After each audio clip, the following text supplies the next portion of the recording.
You're watching the Cowboys Report. I am your host, Tom Downey, and we're going to dive in here to a Cowboys mailbag for you guys. And pay attention, because in a little bit, I'll tell you guys how you can get a Dak jersey on me. Stay tuned for that later on in the show. All right, first up from Dwayne Jackson, with Mike Nolan being on the chopping block, did you think Mike McCarthy has shown enough to be a one-and-done coach? I don't think you can bring back the entire coaching staff as is. And the difficult thing here for the Cowboys and McCarthy is to differentiate between excuses and reasons. I think the reasons the offense have been bad is because of injuries. So I can justify the offense having issues. And McCarthy said it's too late in the year to be blaming scheme for the issues on defense. I think just trying to chalk everything up to COVID or just the players don't get it scheme-wise, I think that's an excuse on defense. I am willing to give McCarthy another year. If they lose out the rest of the way, depending on how it looks, I might change my mind. But I think if you're looking ahead next year for the Cowboys with a healthy Dak, McCarthy better prove it, or else you got to find a new head coach. From a deal 7, at one point, do you think the Jones family will realize that their philosophy of bargain basement shopping doesn't work in free agency? There's a lot to unpack with this question, and clearly the Cowboys' free agency moves have failed. But they went out and spent some money this year. Bargain shopping is fine, but you got to make the right choices. You whiffed on Dontari Poe, which we all liked. Clinton Dix never made your roster. Darrell Worley was definitely a bargain bin signing.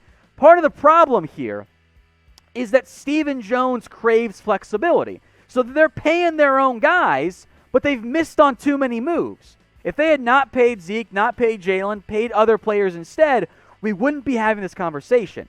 So it's less for me that they're bargain shopping. It's that when they do spend money, they're missing. That's my problem.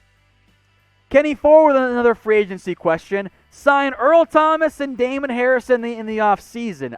What year is it? First off, Kenny. I think, look, we're going to revisit Earl. I want to emphasize this point too. I know that Earl wanted to be a Cowboy and all of that. It's pretty damn telling that in a league that covets playmaking and safety impact at the free safety spot, that a still on the right side of 32-year-old Earl Thomas has drawn no interest.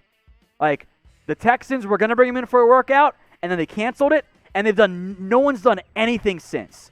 I think the reports that came out of Baltimore for Earl Thomas were really bad. So keep that in mind for ET, although I bet at some point we will revisit that. Damon Harrison said he wanted to come to Dallas and then stuck with the Seahawks. He just might re-sign there on the cheap, although he hasn't been the same Damon Harrison either. So just keep that in mind as you guys target the big names. But as for Earl Thomas, I'll make this the pinned comment on today's video, by the way. Do you guys want to sign him? Y for yes, N for no. If you get that ad break here on YouTube, I want you guys to scroll on down and get your votes in. From Dwayne Jackson, if you were Dak, would you want Dak to resign, or Dak's agent, I think he means there, and come back to this dysfunctional organization? From the Cowboys' perspective, yeah, you want Dak, because I think it takes a certain type of quarterback to thrive and have success in the Cowboys organization and in this media mess at times. Carson Wentz would be a disaster as the Cowboys head coach for him because that dude's soft as tissue paper. As for Dak, I think that you would like to stick around in Dallas because it is the Cowboys. That does matter. He likes this team. But, I mean, if they don't pay him, and let's say the Colts come through with hey, we'll give you whatever the Cowboys offer plus $5 million, maybe you just go to Indianapolis. I think that might be a better path if you're just trying to be loved by your team. You also kind of run the risk of going the Kirk Cousins route if you're Dak. But I think, in the end, you're probably better off sticking with the Cowboys if they finally make you the offer that, you clearly deserve.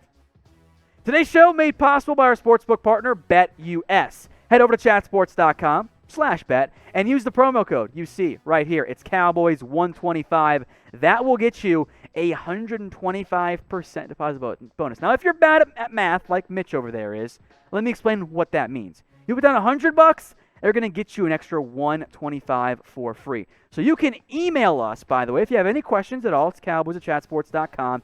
And if you put down $100, here's how you can get that Dak Prescott jersey.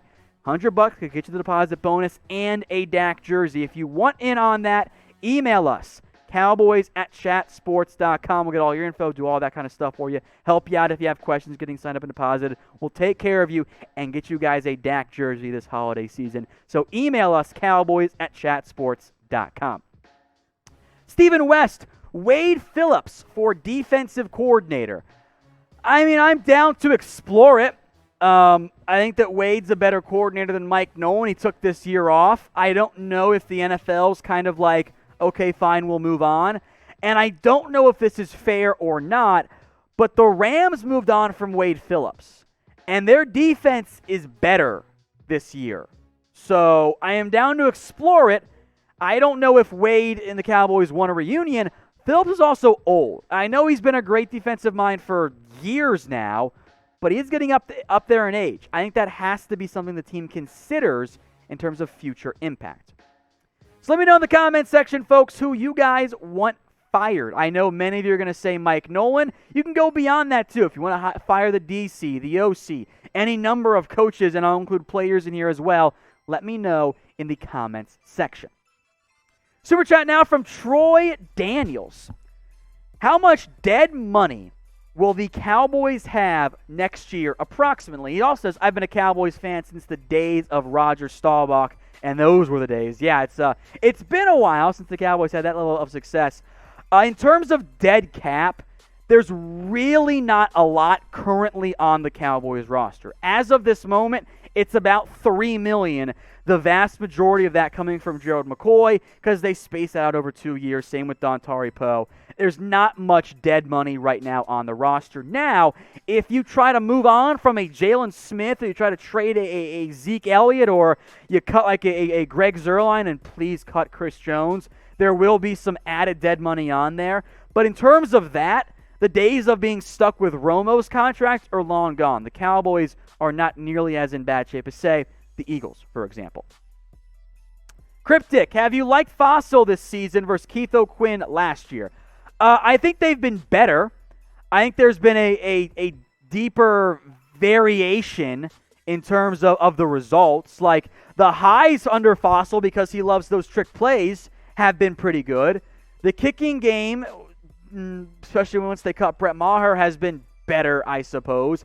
The special teams DVOA this year for the Cowboys, which is nerd math, but it just makes everything even, is 13. That's a lot better than what it was last year under Keith O'Quinn. So I know that there have been some rough moments for this Cowboys special teams, but they've gone from being 30th to 19 or to 13th. So they've been better. There's just been some ugly moments with John Fossil that I think have caused some issues there, but it's an upgrade over Keith O'Quinn, who should have been fired way before he actually did. If you guys haven't already hit that big red button and subscribe. We are the #1 Cowboys YouTube channel out there, giving you guys videos every single day, answering your questions like we do right now during these mailbags. So if you haven't already, please subscribe to the Dallas Cowboys Report. From Winston Shan, if Jourdan Lewis balls out for the rest of the season, would you consider re-signing him? Also, Dalton revenge game. We'll talk about Dalton revenge game, I promise you. I am open to re-signing Jourdan Lewis. Honestly, I kind of want to try him at safety. He's good in run support. He's a good tackler. I kind of want to try him there. And if he wants to sign on the cheap, yes. Because as much as we want to move on from Xavier Woods and Cheeto and Jourdan Lewis, you can't in reality completely overhaul your cornerback and safety room in 1 year. If Lewis signs cheap, sure, I'd bring him back. From Apex the Dragon, at what point does defensive tackle become a bigger need than corner? Also, this year sucks because Dallas plays on my birthday versus my best friend's team, the Niners, and we both suck. Yeah, this was supposed to be like a potential playoff preview game, and instead it's who's going to end up getting a higher draft pick. In terms of DT versus corner, I think they're actually almost 1-2. You might be able to work safety somewhere in there as well, but I think in terms of bigger need, I'm still going to go corner because I have Trevon Diggs and I at least have Antoine Woods and Neville Gallimore and Tristan Hill. I need more defensive tackle help, but it is a significant need because it's killing this team, especially in the run defense. TKG, how many more wins do you see us getting? I say one more this week, and we go 4-12. I think that's about right. The Bengals are bad. The Niners are injured, but I think they're a better football team and, frankly, better coached as well. The Eagles they're just kind of a train wreck this year, so maybe you beat Philadelphia at home against Jalen Hurts. I think he's the quarterback, but also the Cowboys can't stop mobile quarterbacks, so he should run all over them. Maybe trick them into thinking he's the franchise quarterback. That'd be fun. And then the Giants are probably going to be playing for something, so maybe that's the route you go. Maybe it's 4, maybe it's 5, but your season's over. From Dallas Potato, sign Richard Sherman this offseason. I am open. He's a free agent. I am open to exploring the option of adding a Richard Sherman. But Sherman is also fairly scheme limited, and he hasn't played that much this year. He's on the wrong side of his career. At some point, probably soon, he's going to move to safety. So you can add Sherman. If you do, I don't think you can say, okay, now we're good at corner. You still got to spend someone early. From Jesus Gomez or Jesus Gomez, scenario: release Jalen Smith and draft Parsons in round 1 to replace him, then sign Justin Simmons in free agency. If you're signing Simmons, by the way, you got to pay Dak quickly because they have the same agent. Keep that in mind. You can release Jalen and draft Parsons. That's fine, but you're making the exact same mistake. Your mistakes have been you've invested all of this capital, both money and draft-wise, into linebacker. Stop spending your premium assets on linebackers. They are the running backs of the defense. Go trade down. Get a corner. That position matters more. I like Parsons, the player, but honestly, his strengths and weaknesses kind of align with Jalen Smith right now. So it's an option. I would not be stunned if the Cowboys did it. If they do, I'll probably talk myself into being on board with it, but it's not what I want as we sit right now in early December. Now, some of you might answer this question as Jalen Smith.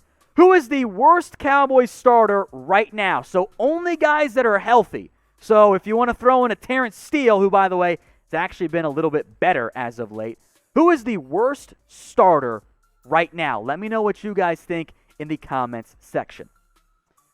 From Azale, sing Jim Harbaugh. I don't have a good singing voice, so I pass on that one.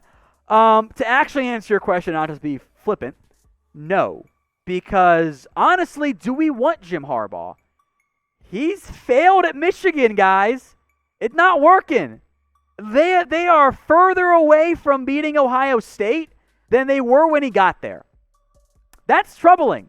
That's like the one job Harbaugh had at Michigan was, hey, beat Michigan State, beat Ohio State at least once. He's beaten Michigan State about half the time, and I guess technically didn't lose to Ohio State this year. I know Harbaugh had success with the 49ers. I think he's lost his touch. So with that in mind, I actually don't want to go after Jim Harbaugh. I would prefer somebody else. There are numerous other college coaches that, frankly, I would rather see.